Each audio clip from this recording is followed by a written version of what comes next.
What's up, good people? David Taub here, coming to you from nextlevelguitar.com. How you doing? Hope all is well, and hope your guitar journeys are going famously.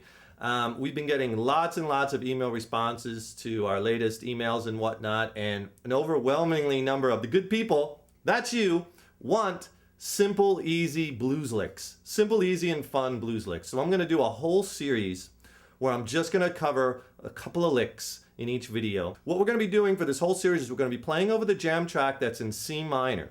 If you don't have that jam track, we have it here on YouTube. And I'll put a link for it in a text box right here in the YouTube text box, and I'll also try to get it on the screen here. So download that YouTube video that we have that has that jam track. There's a little lesson before that'll give you ideas of what to play, and then the actual 3.5 minutes of the track, okay? And then also, because the jam tracks are such an essential part of the guitar player's tools for practicing and working on your improvisational skills, if you want 2 more jam tracks, go to this link right here. And what that link is, it's going to send you to a page where you just sign up on our email list, and then we'll send you, after you opt in, we'll send you the 2 free jam tracks, totally free, and these are exclusive. They're not on YouTube. And all you do is it puts you on our email list, which you should be on anyway, because we send out lots of exclusive videos and things like this, like jam tracks, which are not on YouTube, which only our email subscribers get. We also send out articles and newsletters and all kinds of things that might help you along in your guitar journey. So please consider that. Watch this series, and you're going to be getting lots and lots of little blues tricks and licks. Okay, so C minor is the key, and we're going to be using a lot of C minor pentatonic and blues. Remember, it's not just the lick that you need to learn.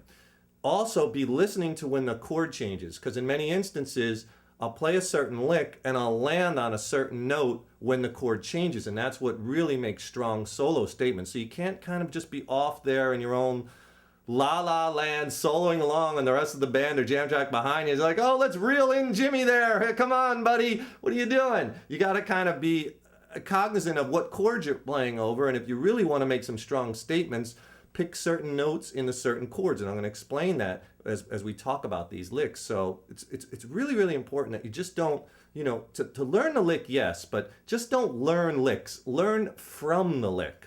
What scale does this lick come from? What are the strong accent notes? What notes am I landing on? What chords am I playing over? Why does this lick sound so good? See, that's what's going to really add to your lead and improvisational skills. So many people just learn licks, and then they have a pocket full of licks. Well, when do you use them? You should be able to whip them out in any key and be playing them rhythmically over these changes, right? So just don't learn the lick. Learn from the lick. So the first lick I want to show you is a very easy pull-off lick, but it sounds so cool because it's one of these repeating type licks, and you could just keep repeating it, and it has those cool rhythmic elements to it, and repeating licks are really nice.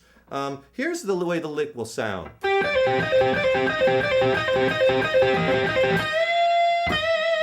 Okay, so it's an easy lick to play, and we're adding 1 note to that lick. We're adding the major second, which is a great note to play, and let me slow the lick down for you. It'll sound like this. And then I add on it a little variation, and then I do a bend.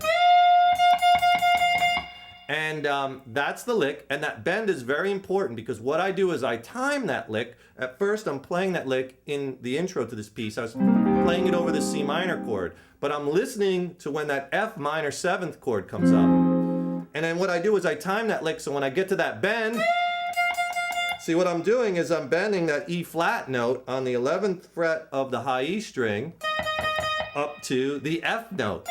And that's why that sounds so powerful, because I'm hitting an F note with a bend right when I go to that F chord, right on that change. So I'm landing on one of the chord tones or the notes that make up that chord. I do that a lot. When I go to the F minor 7th, you'll hear me a lot hit this note, that G sharp. It's a very powerful note in that chord. So I'm picking out the notes in the chord that I'm playing over to emphasize. It's not that hard. You can do it, okay? But first, we're going to learn this lick. And then just work up the speed.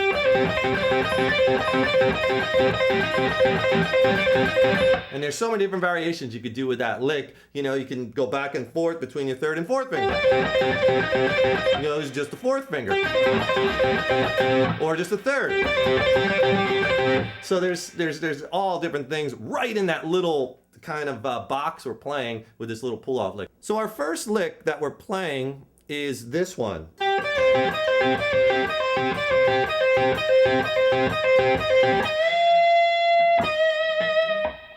So what I'm doing is I'm barring with my first finger across the high E string and the B string at the 8th fret. I'm playing that interval.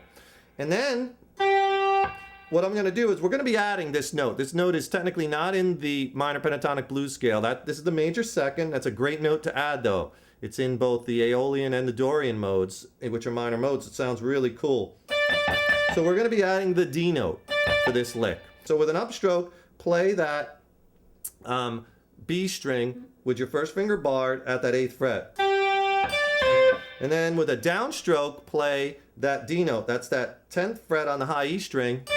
And pull it off. I'm doing one pick, and then I'm pulling it down. And you're pulling it, because this is barred, you're pulling it off to this note, which is the 8th fret. You're pulling it off to that C note, that root note on the high E string. So it's a little 3 note. So one pick, and then pull that off. And then go back to an upstroke on that. We're really going to pedal off that G note, which is that 8th fret on that B string. So you go back to that note every time. There it is. And that G note, that 8th fret on the B string, and then the next one, you're going to use your pinky and do the pull off. So basically we're pulling off. So now you're going to pull off with your pinky. This is a good exercise to strengthen your pinky. And don't do it. I don't want you to do that. I want you to use your pinky. We want to strengthen that if you haven't been using it. Don't cut off 1/4 of your arsenal of destruction because your pinky's not strong enough. Licks like this will get it stronger. So pull off. So basically you're pulling off. You're picking that E flat note with one pick. That first finger's still barred. That first finger's going to stay barred this whole lick, except when you bend the last note. So you're going to pull off, pick the 11th fret of the high E string, and then pull down, sounding off the 8th fret on the high E string. So here's what we have so far.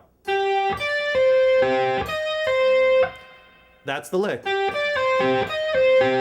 And then each time, remember, you're pedaling, you go back with an upstroke and get that 8th fret on the B string. So real slow.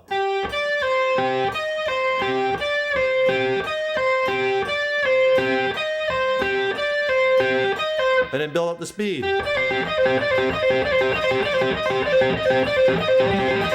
And then the last time what I did was I left out the 3rd finger and I just did. So all I'm doing there again is that upstroke on that G note, 8th fret on the B string, and then I'm picking the 11th fret on the high E string and pulling it off to the high E string 8th fret, because that first finger's barred. It sounds cool because you could just keep rolling that lick. And you could do it just with the 3rd finger. Do it just with the 4th finger. Very cool lick because you can kind of keep rolling it and go back to it. And then the last time, what I'm doing is then I do a big bend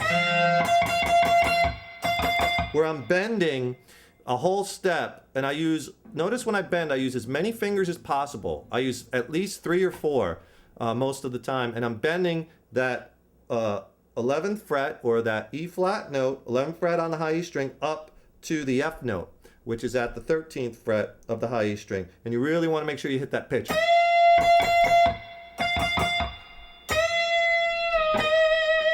So, and try to time it. So when you bend that note, it's at the same time you go to that F minor 7th chord in the jam, because that's a big solo statement. You can kind of hear it. Here's the F minor 7. And that's a really nice bend. So here's the whole lick slow.